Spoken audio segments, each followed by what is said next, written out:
नमस्कार, मैं अमित कुमार। आप देख रहे हैं संचालक समाचार। समाचार विस्तार से। कितनी सरकार आई, कितनी सरकार गई, जब तक यहाँ पर बच्चे के पढ़ने के लिए अच्छी व्यवस्था नहीं होगी, जब तक खेती को कमाई वाला खेती नहीं बनाया जाएगा और लोगों के हाथ में पूंजी नहीं दिया जाएगा, तब तक बिहार को सुधारा नहीं जा सकता। ये बातें जनसुराज यात्रा के दौरान प्रशांत किशोर ने प्रखंड के रामपुर, अटौली, जैथर, केरवा तथा छपिया पंचायत के दर्जनों गांव में ये बातें कही। क्या होता तो वो गरीब रहे, लड़का जो रहे वो जवान हो गए, जवान आदमी बूढ़ हो गए, उनका स्थिति सुधरते नहीं के। कितना सरकार आई ला कोई, कितना योजना आई ला कोई। जब तक यहाँ पर बच्चों के पढ़ने के लिए अच्छी व्यवस्था नहीं होगी, जब तक खेती को कमाई वाला खेती नहीं बनाया जाएगा और लोगों के हाथ में पूंजी नहीं दिया जाएगा, तब तक बिहार को सुधारा नहीं जा सकता। इतना बात तो सबके बुझाता। अब रवा से वो सवाल पूछो तभी। उन्होंने कहा कि हमारा नाम प्रशांत किशोर है, हम ना कोई मंत्री हैं, ना कोई विधायक हैं, ना कोई सरपंच है। हम तो साधारण परिवार के लड़के हैं और हमने तय किया है कि पूरे बिहार के गांव, शहर, कस्बा पैदल चल के जाएंगे।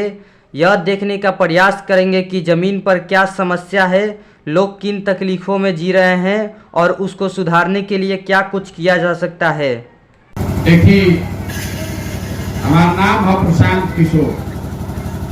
हम नेता ना हैं, हम कोई विधायक मंत्री नहीं है, हम मुखिया सरपंच प्रमुख भी नहीं है। हम तो एक साधारण परिवार के लड़के हैं और तय किया है कि पूरे बिहार में गांव, शहर, कस्बा, देहात पैदल चल के जाएंगे। जाकर ये देखने का प्रयास करेंगे कि जमीन पर क्या समस्या है, लोग किन तकलीफों में जी रहे हैं और उसको सुधारने के लिए क्या कुछ किया जा सकता है। लेकिन हमारा पैदल चलने से, हम चाहे 5000 किलोमीटर चलें कि 50,000 किलोमीटर चलें, हमारा पैदल चलने से राव कोनो समस्या के समाधान ना हो। आपके चौर का पानी नहीं निकलेगा, राव बहाली भी ना हो और यहाँ से गरीबी भी दूर नहीं होगा, भ्रष्टाचार भी खत्म नहीं होगा, कुछ नहीं सुधरेगा। तो हम पैदल क्यों चल रहे हैं? पैदल इसलिए चल रहे हैं कि आपने अभी 15-20 मिनट जो बोला कि बोलने वालों की बिहार में कमी नहीं है। सबके क्या मालूम बा, जितना बात रुआ बतावो तनी, कौन ऐसा बात बा कि हमने के नहीं खींचा जा। कौन बिहार में नहीं जान रहा है कि यहाँ पर बहुत भ्रष्टाचार है? के बिहार में नहीं थे जानत के जा मढ़ौरा में 4 गो मिल कहिया से बंद बा। के नहीं थे जानत के जा लड़कन के पढ़े के व्यवस्था नहीं थे, एजा अस्पताल नहीं थे, सड़क नहीं थे, नाली नहीं थे, गली नहीं थे। 2000 के धान 1400-1500 में बेचता नहीं, 277 के यूरिया 500-600 में खरीदले होकर। कोई ऐसा काम नहीं है कि बिना पैसा दिए हुए आप करा सकिए। तो सब बात आदमी के पता बा। मुश्किल ही बा कि वही समझे कि आखिर सुधरत काहे नहीं है। हम आपको वो बताने आए हैं कि क्यों नहीं सुधर रहा।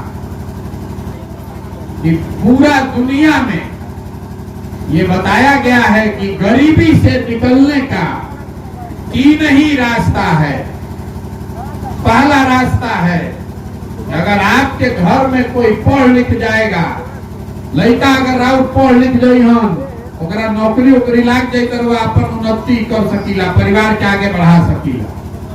दूसरा रास्ता बतावल गए कि अगर पढ़ाई ना होके लेकिन खेती जो। उन्होंने कहा कि एक व्यक्ति रोजी रोजगार व्यापार करके आगे बढ़ सकता है।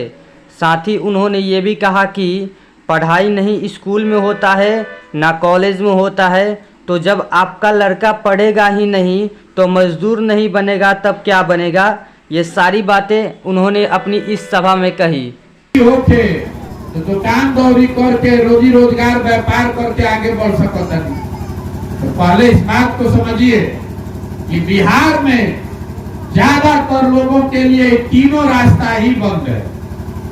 पढ़े की व्यवस्था है ये नहीं थे, स्कूल में रह जाता नहीं तो खिचड़ी लड़का खाता, कॉलेज में कहीं पहुंचियो गई तो 3 वर्ष के डिग्री 5 वर्ष में लेके आवता। पढ़ाई ना स्कूल में होता ना कॉलेज में होता। तो जब आपका लड़का पढ़ेगा ही नहीं तो मजदूर नहीं बनेगा तो कलेक्टर बनेगा।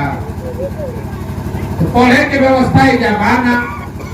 दूसरा रास्ता रवा के बताइए यहाँ खेती रवा चावल से परेशान बानी, लेकिन रवा एगो आंकड़ा याद रखी, बिहार में 100 गो आदमी जो रहता उनमें 60 आदमी के पास तो एक तो धूर जमीने नहीं थे। समाजवाद के नाम पर, सामाजिक न्याय के नाम पर यह राजनीति होता, लेकिन 100 में 60 आदमी के पास एक धूर भी जमीन नहीं है। लेकिन समस्या इसलिए है कि जब 40 आदमी के पास जमीन बा भी उनमें 40 में 35 आदमी ऐसा बड़ा जरा भी 2 बीघा से कम जमीन बा। तो जे जौन खेती बिहार में होता तो खाए वाला खेती हो, कमाए वाला खेती ना हो। तो अपना खेत में उतने उपजावता नहीं कि बाल बच्चा के पेट भर जाओ, से आमदनी के जुगाड़ नहीं थे। आंकड़े बताएंगे कि 100 में 4 से 5 ही आदमी बिहार में ऐसा है जिसके लिए खेती आमदनी का जरिया। बाकी आदमी या तो खेती अपन बाल बच्चा के पेट भरे खातिर करता, चाहे खेत में मजदूर बा। तो शिक्षा है नहीं, जमीन खेती है नहीं, तो तीसरा रास्ता बचल पूंजी। अगर पैसा रही तो वह 4 गो भैंसे खरीद लेती, पैसा होता तो 4 गो गाड़ियां चलवा लेती, रेडीमेड के दुकान खोल लेती, मछली पाल लेती, अंडा के फार्म खोल लेती, कुछ करे लगती। तो बिहार में हमने के प्रति व्यक्ति औसतन साल में 35,000 रुपया कमाता है। तो 35 देश में आदमी कमाता है 1,45,000 रुपया। तो 35,000 रुपया में रवा खाइब का और बचाइब का। तो आपके पास शिक्षा है नहीं, जमीन है नहीं और पूंजी है नहीं, तो गरीबी से निकलिएगा कैसे? उन्होंने कहा कि जब तक आप खुद नहीं सुधरेंगे हम आपको नहीं सुधार सकते। और साथ ही उन्होंने ये भी कहा कि आप जानते हो कहाँ वोट देना है, कहाँ वोट नहीं देना है, फिर भी इसके बावजूद भी आप गलती करते हो और वही पार्टी को वोट देते हो जिसे आपको वोट नहीं देना है। सुधरिएगा तब तक प्रशांत किशोर सुधार दी हो। रउआ खा पी के सब समस्या जानता नहीं और उछल के फिर वही चीज पर वोट देवे जाई तो प्रशांत किशोर कैसे सुधार दिए भैया? इधर के नहीं के जानत कितना भ्रष्टाचार। अभी रउआ नीतीश जी को बोलता नहीं, तो नीतीश जी के बिहार के नाम में वोट देले तो जब पहुंचल बाड़ा काहे देले रही वोट? रउआ कहता नहीं कि मोदी जी बिल ना चालू करेला तो काहे वोट दिए 2019 में? आदमी कहता का करी भैया, विकल्प नहीं थे। के रोकले रहे विकल्प बनावे का? कोई रोका है आपको? क्या विकल्प नहीं बनाई है? आदमी कहता कि कैसे बनावल जाओ विकल्प। हमने के इतना समझ नहीं थे, संसाधन नहीं थे, व्यवस्था नहीं थे। तो हम आपको वो दे रहे हैं व्यवस्था, हम दे रहे हैं आपको संसाधन, हम आपका हाथ पकड़ रहे हैं। जन सुराज वो विकल्प है, वो व्यवस्था है। आपको अगर लगता है कि बिहार में विकल्प का जरूरत है, बिहार में व्यवस्था बदलने का जरूरत है, तो लगाइए कंधा, खड़े होइए अपने बच्चे के लिए। आप संसाधन का चिंता मत कीजिए।